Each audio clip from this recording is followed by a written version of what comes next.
Hi hello ನಮಸ್ಕಾರ. ಎಲ್ಲರೂ ಹೇಗಿದ್ದೀರಾ? ಐ ಹೋಪ್ ಎಲ್ಲರೂ ಚೆನ್ನಾಗಿದ್ದೀರಾ ಅಂತ ಭಾವಿಸ್ತೀನಿ. ಮಲೆನಾಡು ಭಾಗದ ತುಂಬ ಕ್ರಿಸ್ಪಿ ಆಗಿರುವಂತಹ ಹೊಯ್ಯಪ್ಪಳವನ್ನು ಯಾವ ರೀತಿಯಾಗಿ ಮಾಡೋದು ಅನ್ನೋದನ್ನು ನಾನು ಈ ವಿಡಿಯೋದಲ್ಲಿ ತೋರಿಸ್ಕೊಡ್ತೀನಿ. ನೋಡ್ತಾ ಇದ್ದೀರಾ ಯಾವ ರೀತಿಯಾಗಿ ಅಕ್ಕಿ ಹಪ್ಪಳ ಅಥವಾ ಹೊಯ್ಯಪ್ಪಳವನ್ನು ನಮ್ಮ ಭಾಗದಲ್ಲಿ ಮಾಡ್ತಾರೆ ಅನ್ನೋದನ್ನು ಈ ಒಂದು ವಿಡಿಯೋದಲ್ಲಿ ಸಂಪೂರ್ಣವಾಗಿ ತಿಳಿಸ್ಕೊಡ್ತೀನಿ. ಮೊದಲೇದಾಗಿ ನಾನು ಒಂದು 5 ಸೇರಿನಷ್ಟು ಅಕ್ಕಿಯನ್ನು ನೆನೆ ಹಾಕಿರುವಂಥದ್ದು. ಈ ಒಂದು ಅಕ್ಕಿಯನ್ನು ಒಂದು ಹಗಲು ಒಂದು ರಾತ್ರಿ ನೆನೆಸಿದಾಗ ಮಾತ್ರ ಹಪ್ಪಳ ತುಂಬ ಚೆನ್ನಾಗಿ ಬರುತ್ತೆ.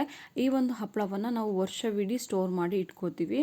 ಅಂದರೆ ಯಾವುದೇ ರೀತಿಯಾದ ಹಬ್ಬ ಹರಿದಿನ ಆಗಿರ್ಬೋದು ಅಥವಾ ನಮ್ಗೆ ಯಾವಾಗ ಬೇಕು ಅನಿಸಿದ್ರು ನಾವು ಅದನ್ನು ಚೆನ್ನಾಗಿ ಅಂದರೆ ಫ್ರೈ ಮಾಡ್ಕೋಬೋದು ಅಂತ ಕರೀತಾರೆ. ಕೆಲವೊಂದು ಭಾಗದಲ್ಲಿ ಇದನ್ನು ಕೆಂಡದಲ್ಲಿ ಚೆನ್ನಾಗಿ ಸುಡ್ತಾರೆ. ನೋಡ್ತಾ ಇದ್ದೀರಾ ಒಂದು ಹಗಲು ಒಂದು ರಾತ್ರಿ ನೆನೆಸಿ ಇಟ್ಟಿರುವಂಥ ಒಂದು ಅಕ್ಕಿಯನ್ನು ನೀರಿನಿಂದ ಬೇರ್ಪಡಿಸಿರುವಂಥದ್ದು. ಇದನ್ನು ನಾವು ಗ್ರೈಂಡರ್ಗೆ ರುಬ್ಬಿಡ್ತೀವಿ. ಇನ್ನೊಂದು ಕಡೆ ಮಸಾಲೆನ ರೆಡಿ ಮಾಡ್ಕೊಳ್ಳೋಣ. ನಾನು 5 ಹಿಡಿ ಖಾರದ ಪುಡಿ ಮತ್ತು ಫ್ರೆಶ್ ಆಗಿರುವಂತಹ ಕರಿಬೇವು, ಅದಲ್ಲದೆ ಓಂ ಕಾಳು ಅಂದರೆ ಅಜ್ವಾನ ಅಂತಾರಲ್ಲ ಆ ಕಾಳು ತೊಗೊಂಡಿದ್ದೀನಿ. ಇದು ತುಂಬ ಟೇಸ್ಟ್ ಸಿಗುತ್ತೆ ಅದಕ್ಕೋಸ್ಕರ. ಮತ್ತು ನಾಟಿ ಬೆಳ್ಳುಳ್ಳಿನ ಒಂದು ಬೌಲ್ನಷ್ಟು ತಗೊಂಡಿರುವಂಥದ್ದು, ಬಿಡಿಸಿ ಇಟ್ಟಿರುವಂಥದ್ದು. ಇನ್ನು ಜೀರಿಗೆನೂ ಸಹ ನಾನು ತೊಗೊಂಡ್ಕೊಂಡಿದ್ದೀನಿ.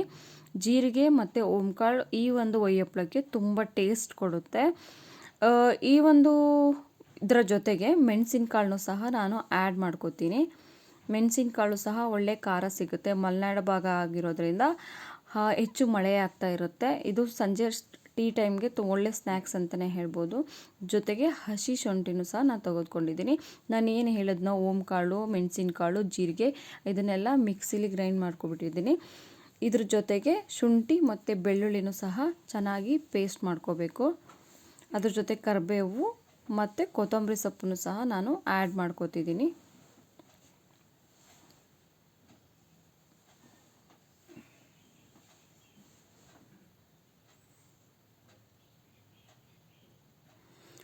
ಇದನ್ನು ಪೇಸ್ಟ್ ಮಾಡ್ಕೊಂಡ ನಂತರ ಏನು ಈಗಾಗಲೇ ಹಿಟ್ಟು ರೆಡಿಯಾಗಿದೆ. ಈ ಹಿಟ್ಟು ರುಬ್ಬುವಾಗ ನಾವು ಜಾಸ್ತಿ ನೀರನ್ನು ಬಳಸಬಾರ್ದು, ಯಾಕೆಂದರೆ ಗಟ್ಟಿ ಹದದಲ್ಲೇ ಇರಬೇಕು. ತುಂಬ ನೀರು ಹಾಕ್ಬಿಟ್ರೆ ಚೆನ್ನಾಗಿ ಹಪ್ಪಳ ರೌಂಡ್ ಶೇಪಲ್ಲಿ ಬರಲ್ಲ. ಹಾಗಾಗಿ ತುಂಬ ಗಟ್ಟಿಯಾಗಿ ನಾವು ಇದನ್ನು ಚೆನ್ನಾಗಿ ರುಬ್ಬಬೇಕು.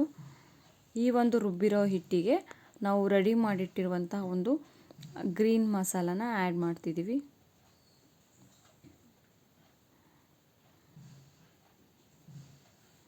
ಇದ್ರ ಜೊತೆಗೆ ಉಪ್ಪನ್ನು ಸಹ ನಾವು ಬೆರೆಸಿದ್ದೀವಿ.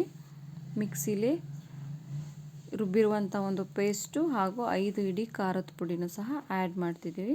ಇನ್ನು ಜಾರ್ ತೊಳೆದಿರುವಂತಹ ನೀರನ್ನು ಸಹ ಒಂದು ಅರ್ಧ ಲೀಟ್ರಷ್ಟು ಆ್ಯಡ್ ಮಾಡ್ತಿದ್ದೀವಿ. ಆ್ಯಡ್ ಮಾಡಿದ ನಂತರ ಈ ಒಂದು ಮಸಾಲೆ ಮತ್ತು ಖಾರದ ಪುಡಿ, ಉಪ್ಪು ಚೆನ್ನಾಗಿ ಮಿಕ್ಸ್ ಮಾಡಬೇಕು. ತುಂಬ ಹಿಟ್ಟು ಗಟ್ಟಿ ಕಲಸಿರೋದ್ರಿಂದ ಅದು ಎಲ್ಲ ಕಡೆಗೂ ಮಸಾಲೆ ಸ್ಪ್ರೆಡ್ ಆಗೋ ಥರ ಚೆನ್ನಾಗಿ ಈ ಒಂದು ಹಿಟ್ಟನ್ನು ರೆಡಿ ಮಾಡ್ಕೋಬೇಕು.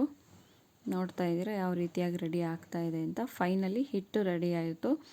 ಈ ಹದದಲ್ಲಿ ನಾವು ಹಿಟ್ಟನ್ನು ರೆಡಿ ಮಾಡ್ಕೋಬೇಕು. ತುಂಬ ತೆಳುವು ಮಾಡ್ಕೋಬಾರ್ದು. ಮತ್ತು ಇದಕ್ಕೆ ಸಂಬಂಧಿಸಿದಂತೆ ಅಂದರೆ ಹೊಯ್ಯಪ್ಪಳ ಮಾಡಬೇಕು ಅಂದರೆ ಹಿಂದಿನ ಕಾಲದಲ್ಲೆಲ್ಲ ಒಂದೊಂದು ಪ್ಲೇಟ್ ಅಥವಾ ಒಂದು ತಟ್ಟೆಲಿಟ್ಟು ಮಾಡ್ತಾಯಿದ್ರು. ಬಟ್ ಇವಾಗ ಅಪ್ಡೇಟ್ ವರ್ಷನ್. ಸೊ ಸ್ಟ್ಯಾಂಡ್ ಇದೆ. ಆ ಒಂದು ಸ್ಟ್ಯಾಂಡಲ್ಲಿ 8ರಿಂದ 10 ತಟ್ಟೆಗಳಲ್ಲಿ ಅಂದರೆ ಪ್ಲೇಟ್ಗಳನ್ನು ಇಟ್ಟು ನಾವು ಹೊಯ್ಯಪ್ಪಳವನ್ನು ಮಾಡ್ಬೋದು. ನೋಡ್ತಿದ್ದೀರಾ ಒಂದು ಸೌಟು, ಚಿಕ್ಕ ಸೌಟಲ್ಲಿ ಒಂದು ಸೌಟು ಹಾಕಿ ತಟ್ಟೆಯಲ್ಲಿ ಯಾವ ರೀತಿಯಾಗಿ ಒಂದು ಶೇಪ್ ಬರ್ತಾಯಿದೆ ರೌಂಡಾಗಿ. ಹಪ್ಪಳ ಈಗಾಗಲೇ ರೆಡಿಯಾಗಿದೆ. ಈ ಥರ ಒಂದು ಸ್ಟ್ಯಾಂಡ್ ಬರುತ್ತೆ. ಆ ಒಂದು ಸ್ಟ್ಯಾಂಡಲ್ಲಿ ನಾವು ಹಪ್ಪಳವನ್ನು ಇಟ್ಟು ಹಬೆಯಲ್ಲಿ ಚೆನ್ನಾಗಿ ಬೇಯಿಸಬೇಕು. ಹಬೆಯಲ್ಲಿ ಒಂದು 10 ನಿಮಿಷ ಬೇಯಿಸಿದರೆ ಸಾಕು.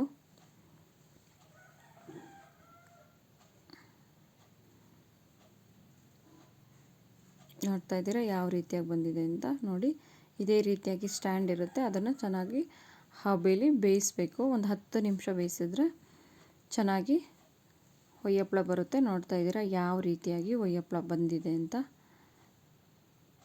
ಸಖತ್ತಾಗಿ ಬರುತ್ತೆ.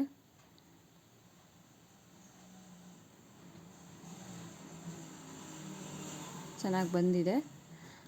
ಅದನ್ನು ಈ ಥರ ಪುಟ್ಟಿಯಲ್ಲಿ ಹಾಕಿ ನಾವು ಅದನ್ನು ಒಣಗ್ಸೋಕೆ ತಗೊಂಡು ಹೋಗ್ತೀವಿ.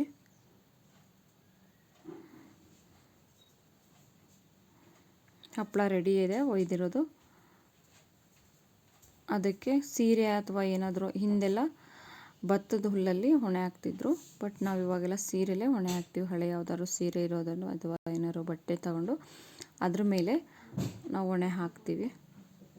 ಒಂದು ದಿನದಲ್ಲೇ ಒಳ್ಳೆ ಬಿಸಿಲಿತ್ತು ಅಂದರೆ ಒಂದೇ ದಿನ ಸಾಕು, ಚೆನ್ನಾಗಿ ಒಣಗುತ್ತೆ.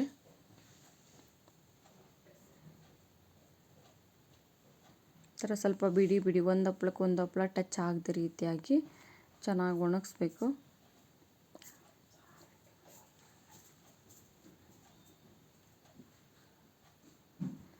ನೋಡ್ತಾ ಇದ್ದೀರಾ, ಫೈನಲಿ ಹಪ್ಪಳ ಚೆನ್ನಾಗಿ ಒಣಗಿದೆ. ನೋಡಿ ಯಾವ ರೀತಿಯಾಗಿ ಕಾಣಿಸ್ತಿದೆ ಅಂತ. ಹಪ್ಪಳ ಚೆನ್ನಾಗಿ ಒಣಗಿದೆ. ಈ ಥರ ಚೆನ್ನಾಗಿ ಡ್ರೈ ಆದಮೇಲೆ ನಾವು ವರ್ಷಕ್ಕಾಗುವಷ್ಟು ಸ್ಟೋರ್ ಮಾಡಿ ಇಟ್ಕೋಬೇಕು. ಇನ್ ಕೇಸ್ ಹಪ್ಪಳ ಚೆನ್ನಾಗಿ ಒಣಗಲಿಲ್ಲ ಅಂದರೆ ತುಂಬ ಬೇಗ ಹಾಳಾಗಿಬಿಡುತ್ತೆ.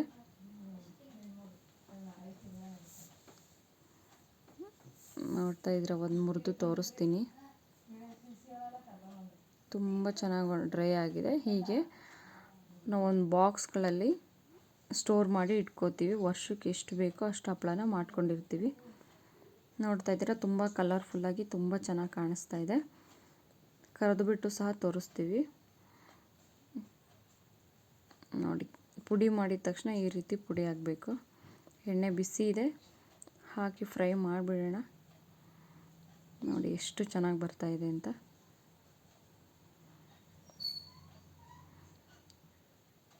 ನಮ್ಮ ಭಾಗದಲ್ಲಿ ತುಂಬ ಫೇಮಸ್ ಹಪ್ಪಳ ಅಂದರೆ ಹೊಯ್ ಹಪ್ಪಳ. ಇನ್ನೊಂದು ಉದ್ದಿನ ಹಪ್ಪಳನೂ ಮಾಡ್ತಾರೆ, ಅದು ಸಹ ತುಂಬ ಚೆನ್ನಾಗಿ ಬರುತ್ತೆ. ನೋಡ್ಬೋದು ಯಾವ ರೀತಿಯಾಗಿ ಹೊಯ್ ಹಪ್ಪಳ ಬಂದಿದೆ ಅಂತ. ಸಖತ್ ಟೇಸ್ಟ್ ಇರುತ್ತೆ. ಮಳೆಗಾಲದಲ್ಲಿ ಒಂದೊಳ್ಳೆ ಟೀ ಟೈಮ್ಗೆ ಒಳ್ಳೆ ಸ್ನ್ಯಾಕ್ಸ್ ಅಂತಲೇ ಹೇಳ್ಬೋದು. ತುಂಬ ಗರಿ ಗರಿಯಾಗಿ ಚೆನ್ನಾಗಿ ಬಂದಿದೆ.